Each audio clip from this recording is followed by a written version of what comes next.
So in this segment, we're going to be talking about some nonsense from former British Prime Minister Tony Blair, which a guy who I would wish just quietly retire and go advise dictators in foreign countries instead of getting back involved in British politics. No one likes you, Tony. No one likes you.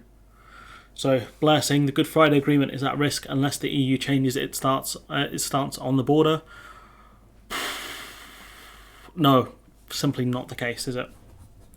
So Blair has warned that the problems at the heart of the Northern Ireland Protocol could put the Good Friday Agreement at risk unless the EU makes a significant shift from the hardline stance on border checks. I mean, there are going to be checks in the Irish Sea. The October proposals mean there will be checks. There will be paperwork. That's the result of Brexit. Come on, man. Him making the stance just feeds into the ERG and the Tory government. He's literally helping the Tories by making these arguments, and he's going over, he's going against the kind of, the reality of the situation, the way the Americans see it and the way the EU sees it. And the reality is that the protocol is a result of Brexit, and there will be checks in the Irish Sea for goods at risk of going into the island and therefore going into the EU single market. Come on, man. Tony, disappointed. But after the Iraq War, nothing disappoints me. Anything you do does not surprise me. Blair, who negotiated and signed the landmark 98 peace deal, urged Brussels and Number 10 to show maximum flexibility, yet the EU have shown tremendous amounts of flexibility, as shown in their October proposals. Have you read them, Tony? Have you? And thrash out a compromise. The protocol was a compromise. That's the point. The protocol itself is a compromise. His landmark intervention will help put pressure on the EU. No, it won't, because no one cares about Tony Blair.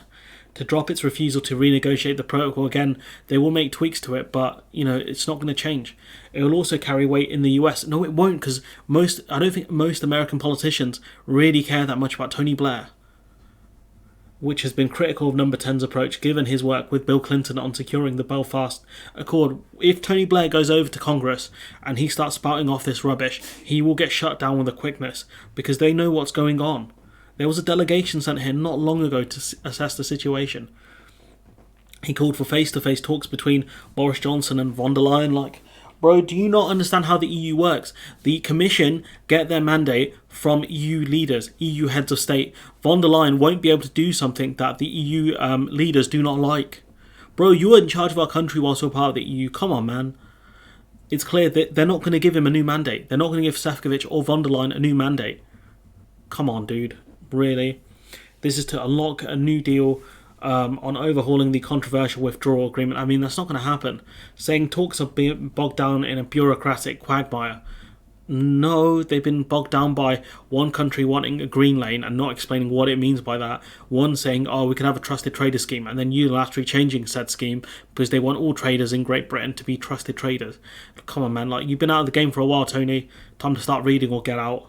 In a new report, his think tank, the Tony Blair Institute for Global Change, also warned the increasingly bitter row over Northern Ireland is fracturing the Western alliance against Vladimir Putin and his invasion of Russia, of Ukraine even. And to be fair, he's not wrong, but again, it's one side causing the problems. Just because Putin is invading Ukraine does not mean you cave into everything that Britain wants in order to avoid a scuffle with the UK. Come on, man. If left unresolved, the issues at the heart of the protocol have the capability of causing an enlarged trade conflict between the UK and the EU. The only way a trade war is going to break out is if the UK breach the protocol. That's it. If the UK take unilateral action, there will most likely be a trade war, and that will be because of the UK, not because of the EU. He says undermining the Good Friday Agreement was, and quite possibly both, so it could result in a trade war or the undermining of the Good Friday Agreement. And again, Tony, where do you put the border then? Because you can't get rid of checks in the Irish Sea. If that's his solution, he's as good as any other Brexiteer that we've heard from. In the interest of broader European harmony and trade, especially at a time when Europe, including the UK, the UK is in Europe, pal. Do you know geography? Has come together impressively over Ukraine. Both the UK and the EU should show maximum flexibility in order to reach an agreement, yet the UK has shown no flexibility over the protocol. Nothing. So maybe you should focus your energy there, pal. We've gone over the October proposals. They're pretty good. The Prime Minister said a landing zone for an agreement to revamp the border agreement is in sight. Where? Where is it? If you're talking about the October proposals, fine. If you're not, then what are you talking about? Goes, but that it would require significant movement from the EU on its stated position around the protocol's interpretation. Again, if anyone can explain how the EU are interpreting the protocol wrong, feel free to do so, because it's meant to stop, it's meant to check goods. The protocol is meant to check goods at risk of going into the single market, into Ireland, and that's what it does.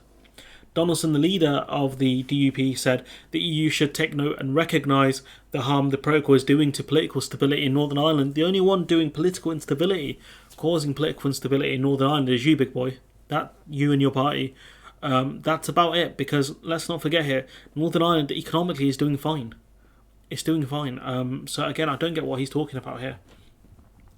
Hopes Washington will take note of unionist concerns, and absolutely they should take I normally dunk on unionists, but they should take note of unionist concerns. But when the unions are saying we should get rid of the protocol entirely, you should not be listened to. You should sit outside whilst the adults talk.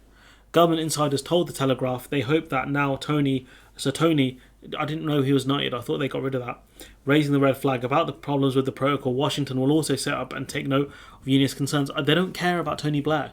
He's a former Prime Minister. No one likes Tony Blair. It proposes a new class of Northern Ireland approved goods, which will be labelled as for sale in Northern Ireland only. This is the October proposals. And this is also, by the looks of it, part of Tony Blair's proposals as well. And the bloc said it will be read, discuss the proposals. Sorry, this is the EU here saying the Northern Ireland approved goods scheme. So goods to be sold in Northern Ireland only should be marked as such, which will get rid of a lot of the checks. It makes sense. Does Tony Blair back this? The paper also suggests ending the standoff over the European Court of Justice by expanding the system into arbitration panels. There are arbitration panels already, but if it's subject to EU law, it will go to the European Court of Justice. So all he's saying is that we should set up more arbitration panels so things go through neutral courts and arbitrators rather than the European Court of Justice. Well, if that was a problem for the UK, we should have said so during the negotiations. Setting up arbitration panels is just stupid. The only reason you would do this is because if something does go to the European Court of Justice, people in Britain will be like, oh, it went to a British court, no wonder they sided with the EU. Come on. That would reduce the role of Strasbourg-based judges to offering narrow rulings on matters of EU law when asked, which is what they're there to do. And will strip the Commission of its swingering powers to directly enforce the Border Pact. Like what? I tried to Google swingering power, severe or extreme in size. So they're saying arbitration panels will take away the powers of the Commission to enforce the protocol. Again, that doesn't make sense, does it? If it goes to court, the court will decide if the Commission is in the right or in the wrong. If it goes to arbitration, the same result will come out. If the UK thinks the EU are in breach of the protocol, we can take this thing to court. It's no problem. This argument here takes swingering powers out of the Commission is just ludicrous, to be honest with you. This man's ridiculous. Johnson should make the first move and demonstrate seriousness and counter EU concerns. He might renege on his word. I mean, he's always going to renege on his word. That's who he is. That's who he is. That's who he always will be. A guy who reneges on everything that he's promised before. The papers say, adding that European leaders should show a willingness to engage. They showed a willingness to engage with him. That's how you got the Northern Ireland Protocol. That's how you got the October proposals. Yet Boris Johnson has offered nothing. This argument that the EU have to give concessions here, he's not listed one thing where the UK can give concessions. Nothing. The only thing he's asked is, we take Boris Johnson at his word. Only an idiot would say that. Only an idiot would take Boris Johnson at his word.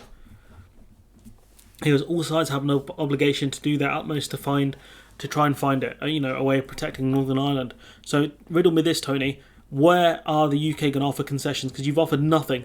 Nothing in this article talks about the the UK offering some sort of concession to the EU. Nothing. You've talked about both sides needing maximum flexibility, etc., but you've not explained once how the UK are going to offer something to the EU to help break the impasse. So, Tony, you proved yourself to be a moron once again. But, you should have got Alistair Campbell to really shake up the report, because it's not great, is it? But anyways, I'm going to leave it there. Let me know what you think in the comments below. Like, comment, share, subscribe. Support the channel on Patreon if you can. And hopefully I'll see you in the next one.